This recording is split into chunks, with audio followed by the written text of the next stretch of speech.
Helen's also running this afternoon session, which I can promise you will only go until 5 because she's also an alcoholic. She'll be dying to get out there to what was going to be called the cocktail party, but is now politely being called a reception.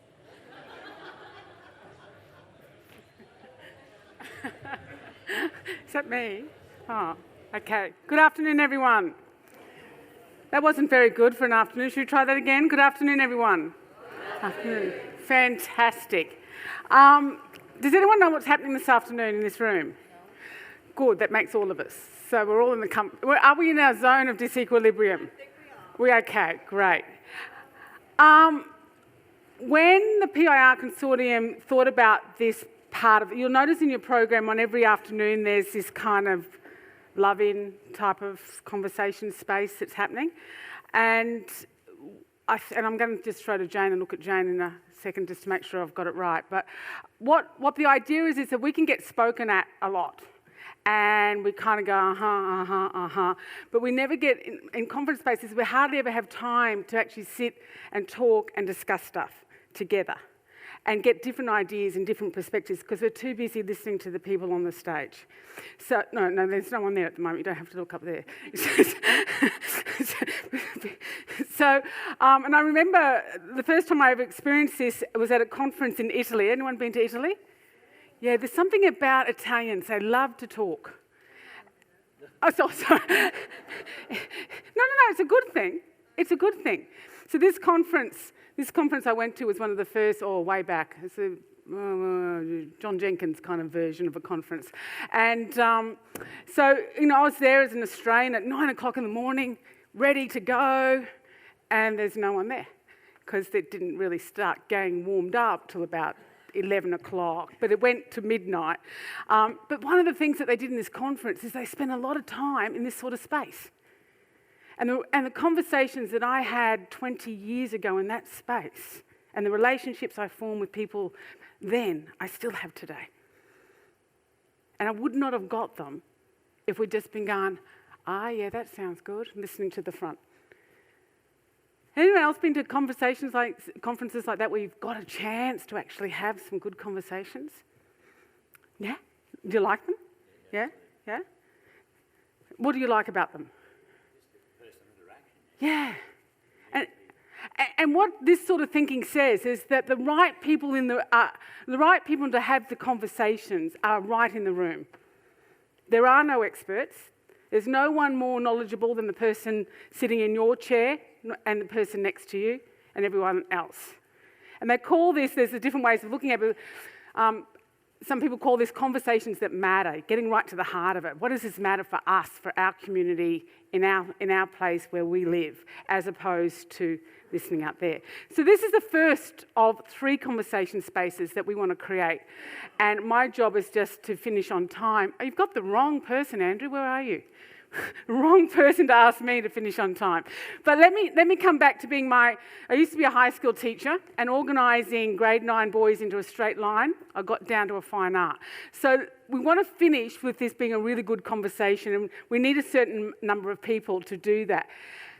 If you've got less than 5 in your little hub, it probably isn't going to be a good conversation. Can you tick off that? Is there any group that's got less than 5? That's fantastic. Is there anyone, now this might be, to look around, is there anyone got more than 8? We are a self-organising group. This is fantastic. So, there's a few things we just want to play with today, and then tomorrow we'll build on it, and we'll build on it again. And this isn't about writing anything down. This isn't about kind of making a list. This is about talking to each other. So first of all, what I'd like us to do is just ask this question, where do we connect? Now, before talking, in the middle of the floor, you'll find a sheet of paper. Take one each. This is my little school teacher comes out of me. Take one each and a pen. Grab a pen from your bag. Well, that's all you'll need is one of these and a pen.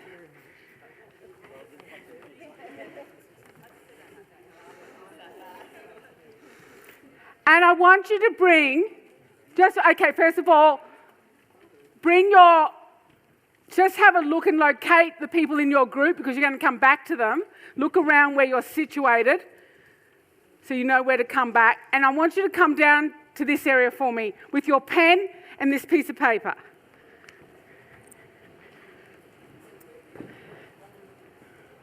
Anne, Dr. Anne, could you get the bells for me, please, out of the... So, Julie, could we move that out of the... Come on down. There are no prizes. I ate them for lunch, but come on down.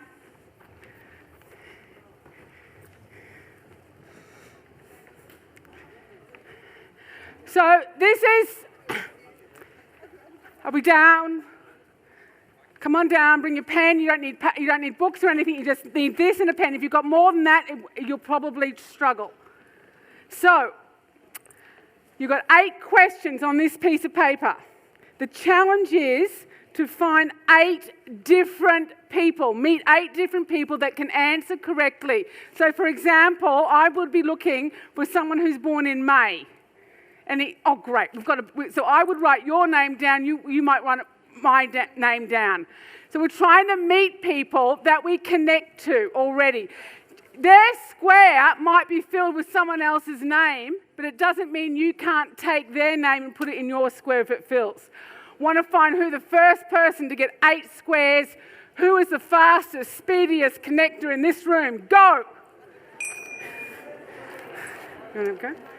I'm exhausted. You can't have 8 names of the same. 8 different names. 8 different names.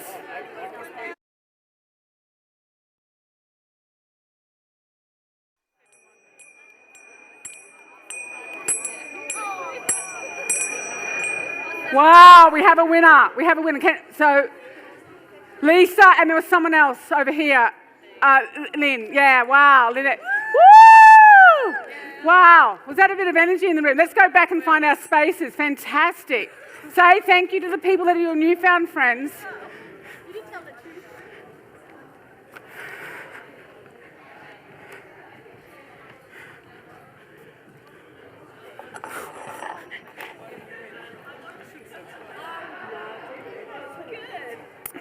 I'm going to stand up here. What I really liked about that was when I was looking for something, someone said, oh, over there's someone over there that has coffee and no sugar, and there's someone over there that ate that for breakfast, and head in that direction, someone over there. That was great. You're kind of looking out for each other. Yeah, yeah. Anyone else find some new people, new energy? And I think part of this is sometimes we're so connected, but we don't talk about how we're connected. And the very things we're connected about, we go blissfully unaware that we share some commonalities. So, to continue this conversation, at your group, you can throw that fun stuff away, that was the party game. What I'd like you to do is invite yourselves into sharing with each other about see if you can find a connection. How do you connect? Where do you come from? How do you connect to why you're here in this group of conversation? Just spending a few minutes and then we'll go on to another question. So how do you connect with each other in your group? Have a go. When my assistant, Anne, will ring the bells. The bells. Can we try that again with my glamorous assistant? So my glamorous assistant will ring the bells. Have a go. Find out, how do you connect? Where do you connect? How do you connect to each other?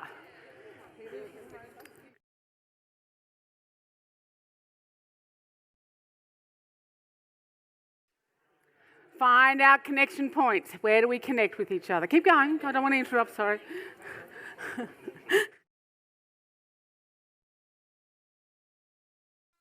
Where do you separate? Do you come from the same places? Do you come from the same worldviews? Do you work in the same sectors? Okay, let's bring this back and just have a bit of an open mic. Yep.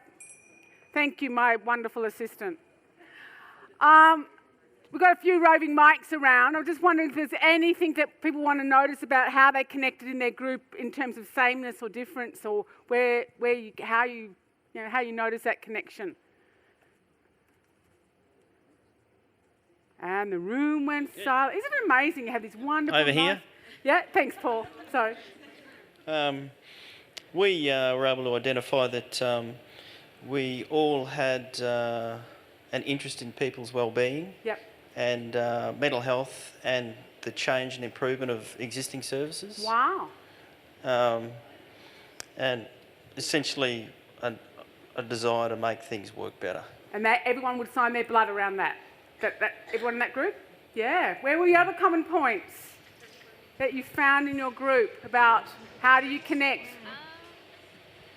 Connecting. When we wait for a mic. Previous exposure. Take the floor. Previous exposure, like we'd met some of the people here through previous conferences or training or professional connections, email correspondence, things like that. Yeah. Okay. So you already had some. Did you find any new connections? Yes. Are you able to put a voice to what they are? Why are you here having this conversation? Was there a connection around that? Because we all have a passion for mental health. We have a passion for mental health. This is a great starting point, an essential starting point. Okay. Some other connections you found in that short conversation. Thanks, Paul. I guess the polite way of saying it is that we all had a similar political belief. Can you actually put that into... I am now curious. Do I want to join your... Depends if the camera's on or not. Cameras off? Cameras off. We might leave it there. Okay. If you are curious about what the political belief is it a good political belief to state? Yeah? It supports the other beliefs, the other connections in the other groups? I'm curious. What other, let's go for one or two more. Where did you find your connections together? Because we don't have conversations with people that we're not connected to. It's the first heartbeat. We were with an organisation last week, weren't we, Dr. Anne? And they kind of were in tears, but they've been going along in this organisation structure for 2 or 3 years and they hadn't had this conversation about how do we connect. And the other connection ahas that you found? There's one there. John's got a connection. It was just a repeat of the table over there, actually. Mental health, our desire to be. What is it about mental health that did you go deeper? Because I could go. Yeah, everyone will say, "Oh, yeah, mental health." What was it about mental health that draws you this group together? I suppose we touched on the idea of the lived experience of mental health or mental illness as well. Yep. Yeah. Lived experience. What? What it means for us. Okay, connecting to your own. You've all got your own experience of mental health. Yeah. Anyone in this room that doesn't have an experience of mental health? This is also a good starting point. We can draw upon that. One last more connection before we go to the next level of conversation? Going. Okay.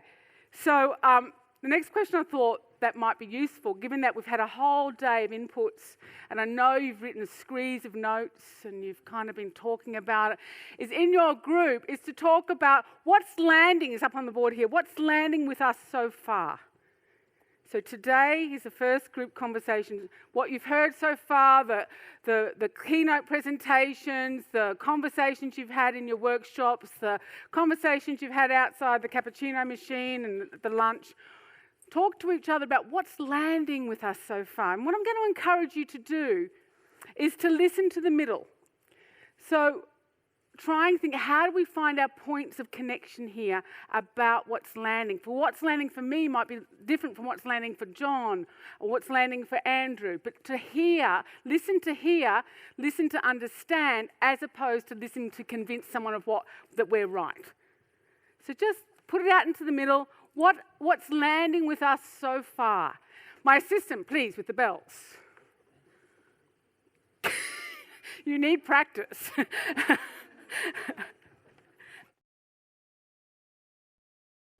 What are we understanding by today? What stood out for you?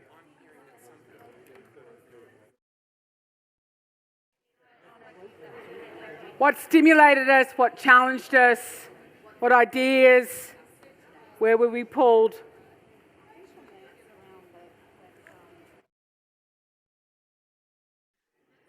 What's landing with you? What are you hearing? How does it sit? And again, see if you can do 2 in a row. Can you make it 2 in a row? Fantastic. A bit more practice and you'll I'm be on a up there. learning curve here. Oh, I'm on a learning curve here. Sorry, I forgot I was mic'd up. I heard some really nice things in the small group conversations that I think would be greater in a wider conversation to the group that we can capture here on the graphic wall. What is worth sharing at this point, knowing that the conversation can go on, that's what's landing from what you heard today and how you're making sense of it in your world that's worth giving voice to? What were you talking about at your groups? Because I imagine if you were talking about it at your group, someone over here was talking about it their group, and see where we can connect around this. Paul's desperately trying to get someone to take that mic. Oh, you've got one. Thanks, Alita. We've got several, but one that we talked about was actually connection. And that a lot of what we talked about today was connection. People connecting to other people, services and others connecting to each other in that sort of collective impact way. Yep. That connection, true connection between services and consumers, which is the recovery model that Anne was talking about, and connecting with each other. So more connecting as people, connecting as, yeah? Connecting as services together, connecting as services and consumers and carers, and connecting in a way that makes change, positive change. Did anyone else have connection as a thing that they heard today that was landing with them really strongly? How did you hear it? How did you talk about it in your groups around connection? Paul, did someone saying yes? Yeah, we actually had connection, I suppose, but it was more so around, what's that word? That's my handwriting. No, that one? That was one I made up. Yeah. Territorialism. Territorialism. Wow, can you talk a bit more about that? Because that sounds interesting. So that's... With the mic close to your mouth so everyone can hear. Yeah, so it's organisations protecting their own interests, I guess. Wow. Yeah, I mean, they're fighting for the same funding and, yeah, protecting their turf. So we've got a bit of a tension here, haven't we? On one hand, we've got this nice, loving kind of connecting with each other, and then we've got this kind of competing for rare resources and this whole sense of, wow. And I'm reminded of what Kerry said about, are we talking about turf or are we talking about trust? Yeah. That sounds turf to me. And the first one sounds like trust. Yeah, and they're things that are in the room, aren't they? They're worth naming, as you would say. And the unspeakable moments. Yeah. Unspeakable. Speak the unspeakable. So we put words to the things that nobody else will speak that are part of what our culture revolves around, but we kind of name the elephant in the room almost. Wow. Does anyone else want to say anything about that? This notion of connection, turf, trust. Ooh. Maybe in a slightly left of field way, that we talked about being heard and about communication and about, there are so many thousands of ways to communicate, and often if it's not a major one like talking or writing or filling in forms or whatever it is that you're doing, if it's not that one, how are we hearing the communication that's coming at us? Because if we don't hear the communication, how can we actually acknowledge that connection and bring that communication and that really incredibly valuable information into our understanding of ourselves and of others? When you speak for me, what you say is about how can we hear differently? How can we hear and stay in what you say, Anne, around, or Heitford says about that zone of disequilibrium? We're not quick to answer. We're not quick to rush. It'll come back up. I think I'm not aware of that model. I don't know exactly what the language is that you're talking about there. But I think for me, coming from someone who does experience isolation, but I find I connect to other people who have similar experiences. We rarely will connect with words. Yeah. So and often we share everything we know immediately. So and that's one of my big issues, I think, is our understanding of humanity. We must understand it differently, because the behaviours at the moment that we acknowledge, or even acknowledge or name up, and particularly that this, I'm ranting, but then possibly may add a financial benefit to, they're so minimal. So why is it not surprising that so many of us feel on the outer, or that we don't belong? And that's, for me, around education, is education about what it means to be a human being. Lots of us understand it in private, but not much of it is shown in public. And in organisational life. Exactly. How do we lose it in organisational life? I was about to say that's a very clear turf trust difference, and I have to say that I really believe that every human being does trust, and you might have a cat, or you might, whatever it is, whatever it is, because we need it. We absolutely need it to survive. Because we are human beings. And I don't blame anybody for behaving around turf, because that's been put upon us, that we must have finances to survive, and often we're trying to support other people who are dependents upon us. So I think compassion is very important, to understand that the reason people are behaving the way they are is not only because of their stakeholders in a certain way, and this might tie into the political point that's not able to be mentioned without bleeping. Oh, this one, your political point. Yeah. That's pushed upon us. It's very much pushed upon us about how we behave. But I think understanding who we are as human beings, we share more than we don't share. So. Dr. Anne, I think we have a wicked problem in the room. I think we do, and I'm just reminded of your point about, actually, is it time that rather than saying, do people who use our services fit our criteria for service provision? Last week before last, I can't remember, but within the last 2 weeks. How long have you been here? Week before last. 6 months. I was with a clinical service, and I was really heartened by a comment that a group, similarly sitting around having conversations in these circles, where one group said, I wonder what it would be like if we stopped trying to fit people to our criteria of accessing a service and started asking, do we fit their criteria of having us in their lives? So we should stop blaming consumers, is that what you're saying? Stop blaming?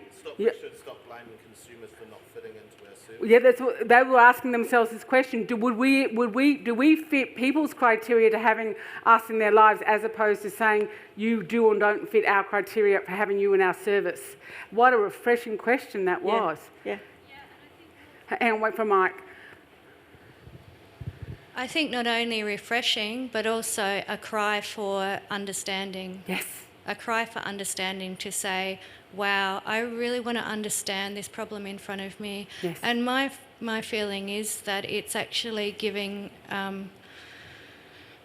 human beings, consumers, whatever, People. Without the labelling, but listening to experiences, that's how we're going to build our understanding of each other. And I think it's a cry for help. And it's wonderful, great. It's a cry to say, oh, we really want to understand this. Yeah. Some really great. Any responses to this? From the political group that won't be named. Rebecca, you want a mic? You don't want a mic? I won't. I just think, Oh, it's taken me ages to get this. You won't get off me now. Yeah. But no, I just agree that it's a bit like we can't blame people because they don't fit into the little boxes that we want to have. And if you think about a PIR context, this person needs to be severe and persistent. They need to have complex service needs from multiple agencies. They need to have all of these other things, and not everybody fits in. And sometimes you can go away. You're not our cup of tea, but really we need to be looking at how do we support that person with their differences that doesn't fit into the way that we work, but how do we accommodate that person? How do we accommodate their goals and their dreams and their aspirations, and how do we actually support But that? do we even fit their criteria to be in their life? Yeah, and are we It's listening? a really provocative question. Yeah, do we listen? Do we even know what that is? Some other thoughts from the conversations that you had about what was landing that would be really good to air and put out there. We don't get these opportunities very much to talk together. Oh, okay, thank you. For me, it's this idea of how the data for learning, not for evaluation. Yeah. And that really sort of resonated with me. I'm a bit of a logical blue thinker in a red sort of hugging industry, but for me, I always look at the data and go, oh, okay, well, that wasn't very successful, or that didn't evaluate. And why are we keeping doing it? Yeah, instead of, hey. How did you hear that where did that come from today for you? Because it might have joined up with other people hearing it in a different way. At what points did that come in? I'm not really sure actually, but it just came. It just came, and the whole data thing. It's like data is impersonal, but we're in a very personal industry. So how do we use that data to make things more personal, or more human, or more recovery orientated, or more supportive of people with illness? You kind of pressed a button for me with the data. I do a little bit of research, and it's always qualitative. And my issue with data is, and I appreciate we need to have numbers, especially when we want to get money from government. But I think if you don't have qualitative data, if you don't talk to consumers and that's not equal to the quantitative data, then that's meaningless. The story gets lost. Yeah. The heart gets lost. It really gives me the shits. Now, that's not in response to what you said, but, that whole idea from government that the whole of the story is a bunch of numbers. Sorry, the stories are really important. I'm wondering what the both and looks like rather than the either or. Yeah, that's right. Is there an opportunity and a space in how we think about that to hold both and? Yeah, and today I heard a great quote from this young lady. She said in our workshop, it's like we want black and white answers in a grey area. Binary. That's exactly it, yeah. So maybe our ability to tolerate the both and, because we want to get pulled to the either or. Is it this or is it this? Did that trickle into anyone else's group's conversations that we've had this afternoon about what's landed? How have you caught that up? Do they fit in our box? Yeah. You can say as much as you like. No, mine. Sorry, I just want to say, so I've come along as a consumer or a person of lived experience, and I guess this thing of connection for me is I've got absolutely no idea. I mean, I'm really loving hearing what the experience is of workers. So I love to hear that you're looking at the data going, okay, this is really helping me learn. Like, that's really exciting for me because connecting to anybody is really a challenge for me. But also understanding this political thing that you're talking about, like the connection, for me to connect is to hear other people's experiences. So I just want to say it's really fantastic to hear the diversity and try not to lose faith in the idea that it might connect somewhere up the political change, and there might be actually some possibility of change available is part of the connection as well. And I know when I speak, I'm a person of lived experience and I don't comment on any of that because I don't know it and I don't understand it, but it's not that I don't have respect for it, and it's not that I don't have respect for all the work that goes in the kind of industry that supports me. So what else were you talking about what's landed from today? How has it landed? What have you heard? What would be really it would be interesting for me, because I wasn't in the conversation, imagine for Anne too, to think about what did you talk about at your groups that's worth airing? Uncertainty. Have you got some more words to add to that? How did that come, that your conversation focused on uncertainty of? Oh, well, I guess I brought it up because it's something that popped straight into my head, given what Frank talked about earlier and where PIR might end up in the future. I guess systemic change comes slowly, and given the brief time frame PIR has been given, that sometimes creates that air of uncertainty, not just for us, for workers, but for the people we work with. So that's just something that, me personally, I don't know if anyone else has had the experience of that, but I know that... it's kind of kind of makes it not... Yeah. Would that be the zone of disequilibrium that Anne's talking about, this sense of not having certainty? Yeah, I guess so, yeah. Yeah, I mean, and then trying to...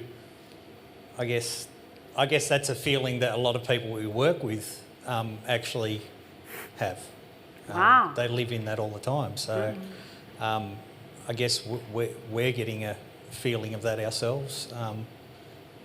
Gives you a greater depth of empathy, I guess.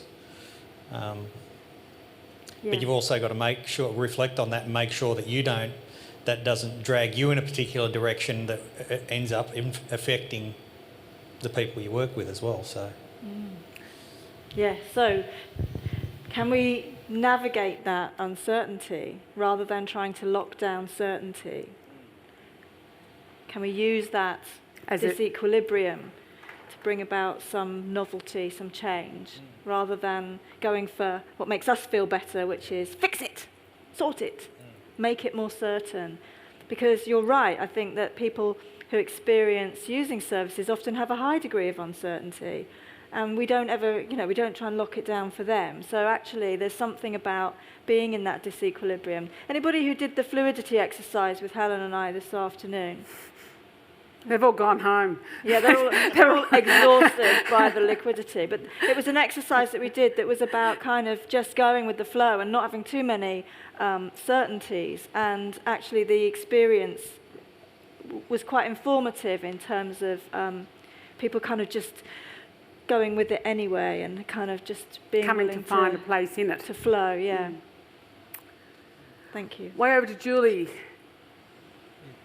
I think I've sort of came out with more questions than answers, but at the same time seeing the collectivity and the questions might. I'd love some questions because tomorrow's conversation might be you might be offering the very question we come to gather around.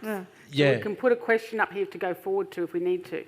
Sure. Just the. I think the question I'm left with is how to sort of facilitate certainty in participants when there's so much sort of structural uncertainty at the moment in the mental health sector and even my role itself in 12 months' time. And this is something I always look at, I guess, in my practice, and also that tension between the micro and the macro, to what extent we all come together as NGOs to have creative answers at a sort of a collective activist level, but at the same time there's so many austerity measures going through at the moment. So in that context, still being able to have a sense of hope and a sense of clarity to empower people that I work with.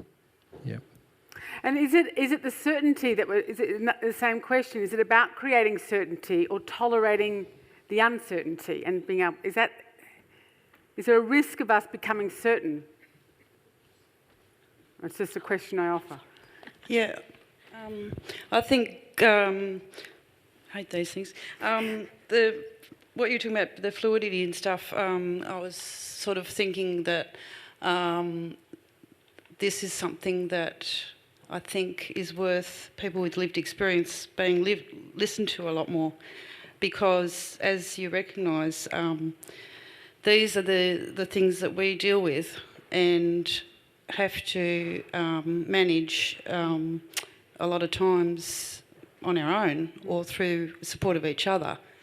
And so I think it's starting to happen, but I think still a lot more acceptance of the value of our experiences would be very beneficial for everybody.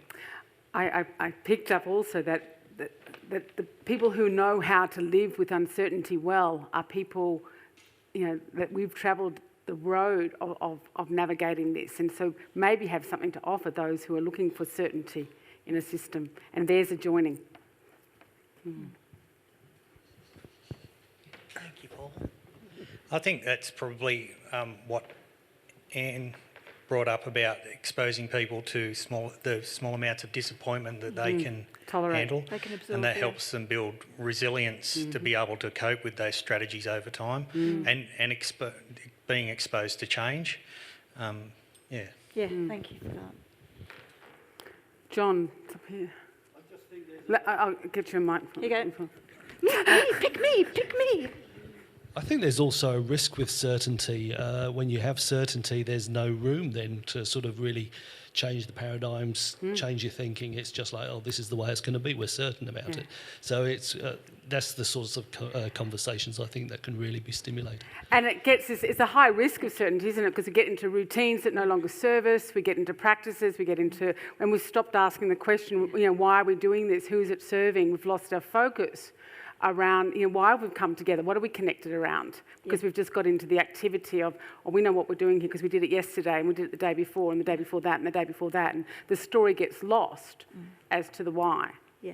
When does certainty become routine? When does routine become assumption? And when does assumption, for those people in the workshop this afternoon, when does assumption become the gorilla in the room that you might no longer see? If you weren't in that workshop and you're curious about that, find somebody who is in, and they will tell you about it. I'm just going to say something again. I'm so sorry. I keep babbling on. But can I just, one thing that came to me in that very first session, or anyway, the session after lunch, was that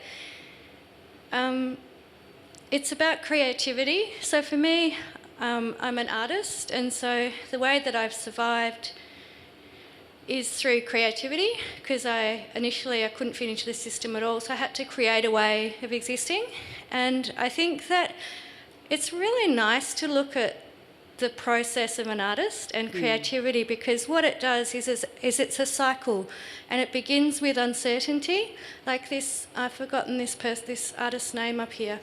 But so what he's begun with, I'm sorry, I've forgotten your name. What is the best name we can know you by? Steve. Great. Hi, Steve. So what Steve began with was a blank piece of paper, which is absolute uncertainty. He had absolutely no idea what's going to happen there, but he had to trust it. And that's the first step of creating anything, is you have to trust the uncertainty and you have to trust yourself. So he's trusting himself to know what to do next. And the process yeah. I know.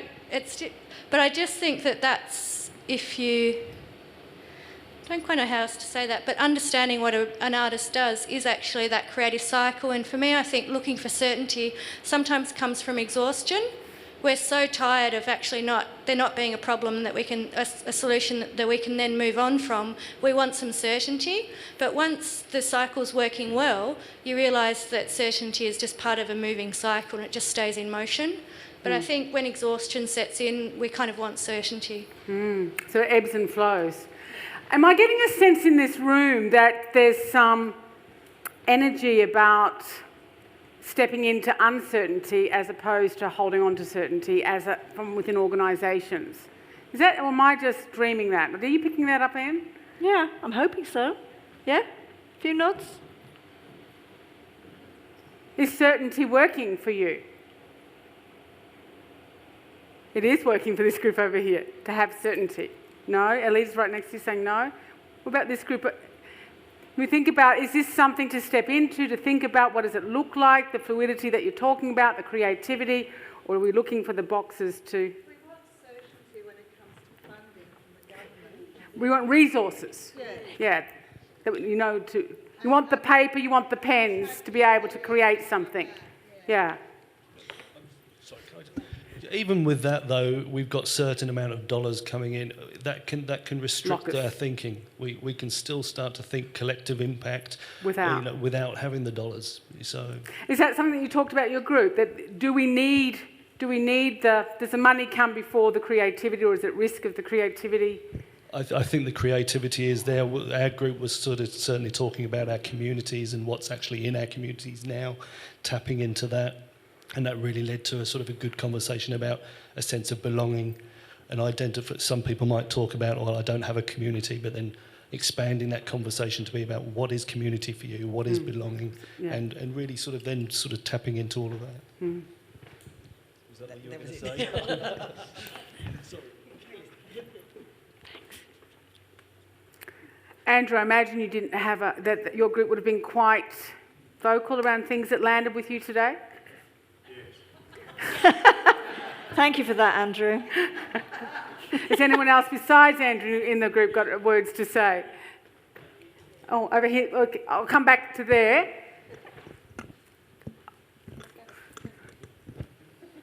I'll come back to Wendy. The uncertainty. Yeah, the uncertainty, where to go.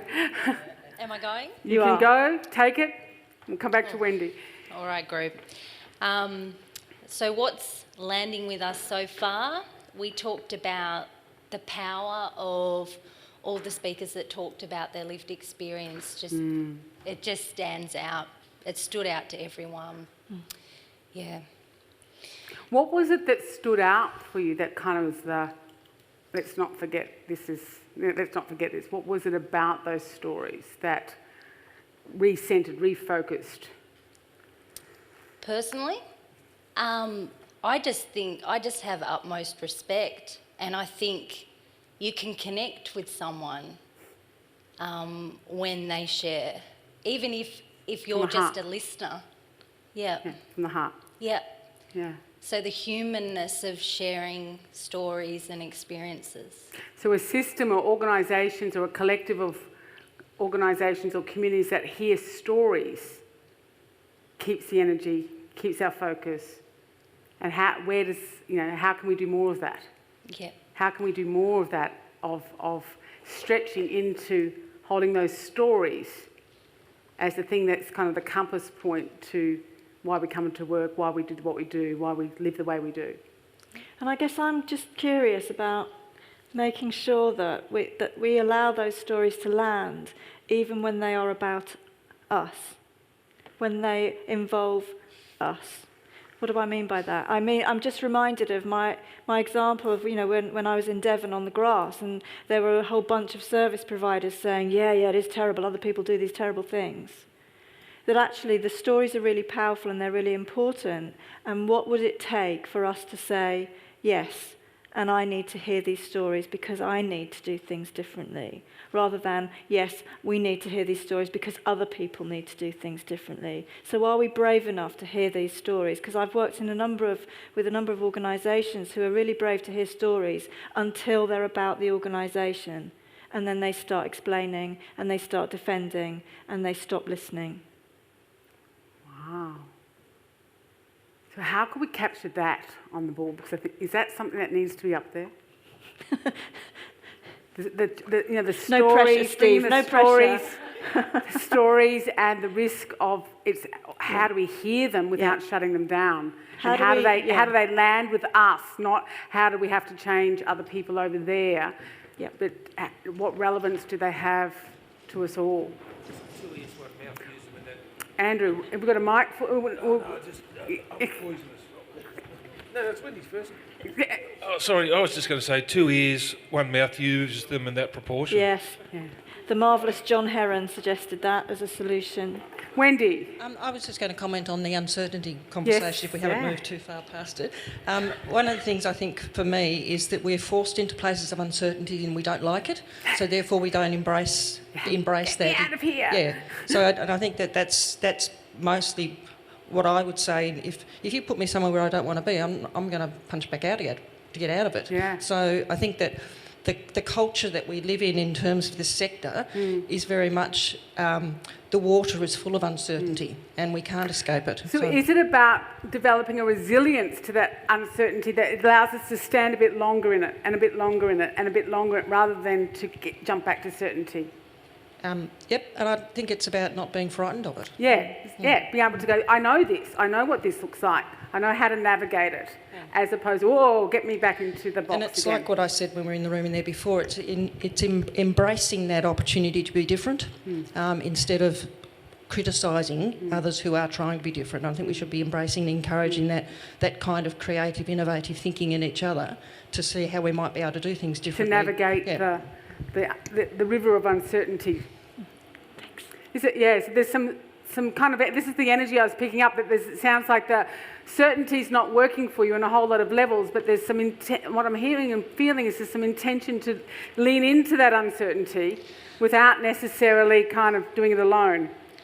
I was just going to say that the whole mental health sector is about uncertainty in a way, because it's, psychiatrists and researchers still can't tell us what causes different mental illnesses, and yet they present often. There's a whole business of presenting as if there's a knowledge that's known, that, they're up there and with the knowledge and it's true. And I've always believed, beware of the person who believes they've found the truth. Because, like you said, there's no room to move, and it's sort of imprisoning. And that kind of attitude imprisons and keeps mental health consumers in asylums, often without walls, but still quarantined from the rest of society, I think.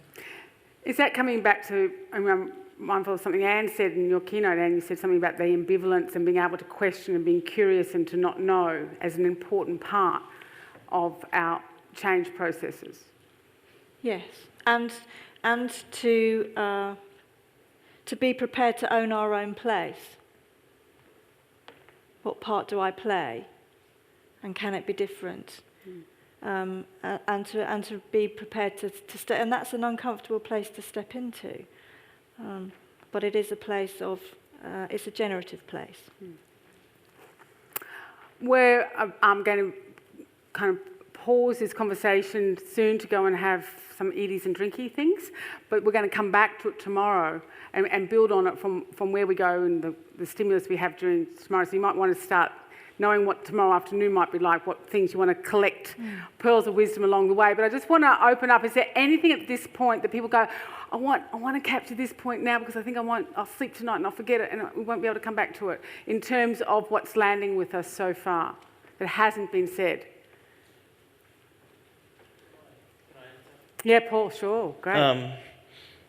Yeah, I don't know whether this is just sort of way off track or anything, but I just feel that what could be important for people is having a sense of belonging without the cost. Can you talk more about without the cost? Is that the cost of what? Cost, not necessarily monetary cost. No. Yeah, not cost necessarily. Of? It could be the loss of something personally, or can I stay connected? Or lack of access, or roles and relationships, and without having to give away stuff like my identity. But feeling that sense of belonging, whether you work for an organisation or whether you're using the services of an organisation. So a sense of, I'm lost for words, but a sense of. It's the jet lag, Helen. It takes your words away. A sense of self. Yeah, that I'm present, I'm visible, I've got something to contribute. I'm not just a robotic person in a service, either as a provider or receiver of services. Agency, I come with gifts, I come with, And have we lost that in this sector somehow? Have we inadvertently lost that? And what we come to work with, or what we invite people in services to enter into those relationships with, Buber would call it an I-thou relationship, and we've kind of gone into an I-it relationship, where we're having provider to client as opposed to human to human. Yeah. And is that some of our healing going forward? Is how do we restore? Is that a question? Because that's what I'm hearing in commonality here around some of the conversations, and seeing some shaking heads here. That's where we've got to spend some time.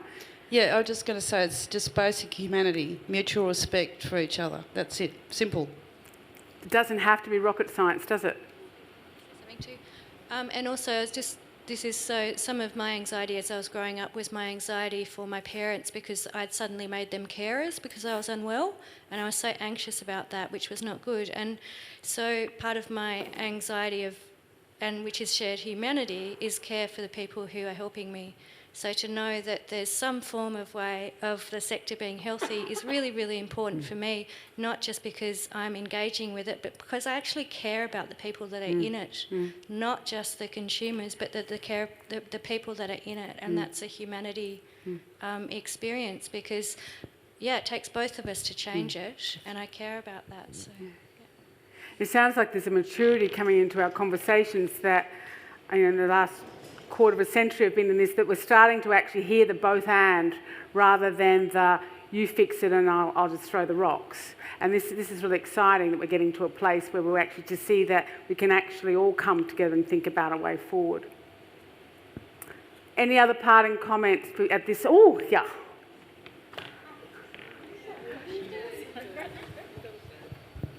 I am going to end my day with something really funny. Oh, sorry. Great. And completely out of tangent, so sorry. To the subject of what's landing us so far, I talked about the fact that we've been well fed and watered. Andrew was saying, yes, I know what you mean, because earlier on I was holding a chocolate macaroon, and I said, God, these things are addictive, aren't they? It's, you know what they say, you are what you eat. Andrew said, I know, 120 pounds of lard. And I said, I was talking about my skin colour.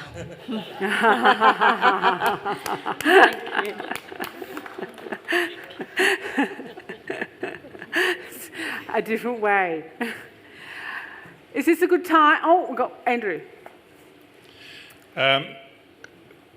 We have a fantastic, rich depth of people here today, don't we? Aren't we all fabulous?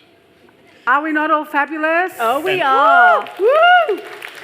And my feeling about this last session is that Helen and Anne have been quite useful, but basically there's been 80 presenters. Yay, yay, And yay. we've done a great job. Well done, you. And I think we all deserve a drink. So those of you that've got your tongues out, if you just pull them back in for a couple of seconds. I just want you to, on your way towards the drinks, to do two things. So this will take up the few minutes between now and 5 o'clock. It's not ADLs of any description, is it?